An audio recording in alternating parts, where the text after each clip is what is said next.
Махмуд Али Калиматов ответил на вопросы информационного агентства «Интерфакс» и рассказал о формате участия Ингушетии в Петербургском форуме.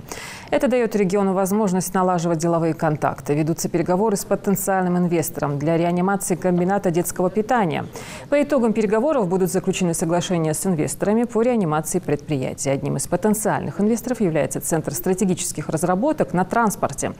У нас есть несколько готовых промышленных площадок с готовой инфраструктурой. И это должно привлечь внимание инвесторов к региону, считает Калиматов. В республике сейчас работают над созданием двух крупных индустриальных парков.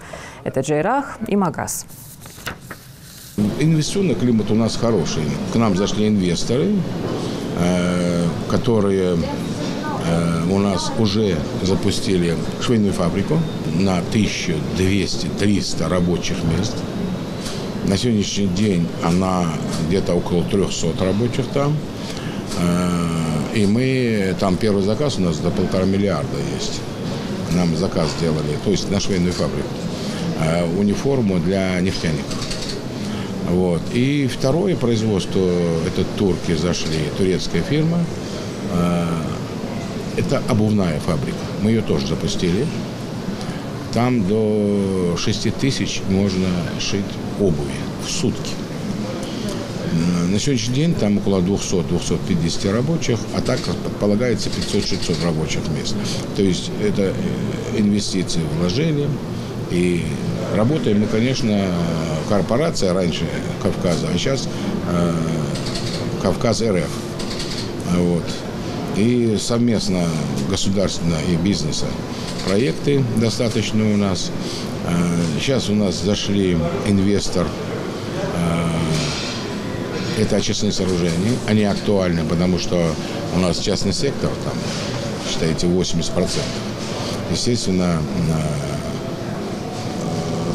и для частного дома, и для больших объектов, вплоть до заводов. Даже объемы очистные сооружения. Московская фирма, они зашли.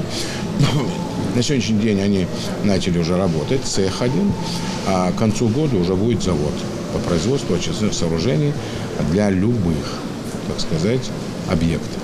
А у нас это актуально и больницы, и школы. Мы теперь будем к этому относиться очень серьезно. Экологическая составляющая, она очень важна. И вот это вот предотвратить нанесение ущерба экологии, особенно рекам, озерам, прудам. Ну, вот такая ситуация. В силу того, что сама энергетика, она устаревшая, потому что сами основные средства, ну, подстанции, трансформаторы, вот это все, и электрические провода, они у нас оголенные, и где-то 70% надо менять. В этом есть программа у Россети, и у нас очень хорошее развитие в сельском хозяйстве. Мы, можно сказать, обеспечили себя мясом, имеется в виду КРС, мелкорогатой и птицей. И еще у нас введен в строй за 1,5 года вот этих, называется южный. Это газовакуумная упаковка индейки. На сегодняшний день это 5000 тонн. Вторая очередь будет 10-12 тысяч тонн. Вот приезжал к нам и огромный такой толчок сделал Александр Валентинович Новак. Он приезжал с достаточно Минэкономики, других специалистов пригласил, с Минфина, проехал производство, посмотрел, реальные, да, и такое доброе впечатление было, и он, благодаря ему у нас еще больше пошел такой рывок.